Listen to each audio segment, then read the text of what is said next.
சின்ன மருமகள் சீரியல்ல அடுத்த வர எபிசோட்ல என்ன மாதிரியான ட்விஸ்ட் எல்லாம் இருக்க போகுதுங்கிறத இந்த வீடியோக்குள்ள பார்க்கலாம். சாவித்ரி வந்து கருப்பு கிட்ட வந்து இங்க பாரு, தமிழ் எந்த தப்பும் பண்ணலன்றதான் இப்ப வரைக்குமே சொல்லிட்டு இருக்கா. சேது அதை நம்பவும் மாட்டேங்கிறான். ஆனா கருப்பு உடம்புல வந்தா அந்த சாமி வந்து கரெக்டா சொல்லல என்ன நடந்தது ஏது நடந்ததுன்னு சொல்லிட்டு, அதனால சாமி அருள் வாக்கு சொல்றதுக்கு சாமி வர வைக்கலாம்னு சொல்லி சாவித்ரி சொல்றாங்க. இதை ஈஸ்வரி கேட்டுட்டு, என்ன நீங்க எதுக்காக இப்படி எல்லாம் பேசிட்டு இருக்கீங்க மாதிரி, இப்ப என்ன பிரச்சனை சொல்லுங்கன்னு சொல்லி கேக்குறாங்க.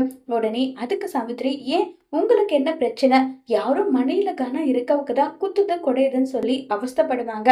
உங்க மடியில கனம் இல்லாத போது எதுக்காக மாதிரி நீங்க இப்படி பண்ணிட்டு இருக்கீங்கன்னு சொல்லி சாவித்ரி கேக்குறாங்க. உடனே தமிழ் வந்து, நடந்தது நடந்து முடிஞ்சு போச்சு, இனி யார் என்ன சொன்னாலும் அந்த முடிவை மாத்திக்க போறது கிடையாது. அப்படி இருக்கும்போது கேட்ட மட்டும் என்ன ஆகிட போகுதுன்னு தமிழ் சொல்றாங்க. உடனே அம்மாச்சி வந்து, என்ன தமிழ், கடவுள் இருக்கிறது உண்மைனா உண்மை என்னன்றது கடவுளாவே வெளிக்கொண்டு வரட்டும், இதுல என்ன இருக்கு, கேட்கறதுனால எந்த தப்பும் இல்லைன்னு தோணுதில்ல, நீ நிரபராதி நிரூபிச்சா உனக்கு சந்தோஷம் தானேன்னு சொல்லிட்டு தமிழ சமாதானப்படுத்துறாங்க. ராஜாங்கமும் சேதுவ சமாதானப்படுத்துறாங்க.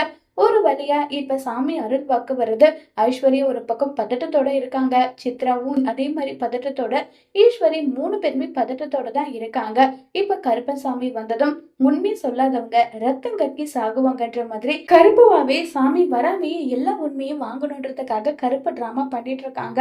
ஐஸ்வர்யாவால உண்மையை வந்து பொறுத்துக்க முடியாம, பண்ண தப்பு எல்லாமே நான் தான், சேது மாமா நான் உயிருக்கு உயிரை விரும்பினேன், ஆனா சேது மாமா தமிழ் மேல உயிரா இருந்தாரு, அதனால அவங்க 2 பேரையும் பிரிக்கணுன்றதுக்காக நான் தான் இப்படி ஒரு பொய்ய சொல்லிட்டேன்னு சொல்லி எல்லாரும் முன்னாடியும் ஐஸ்வர்யா உண்மையை ஒத்துக்கிறாங்க.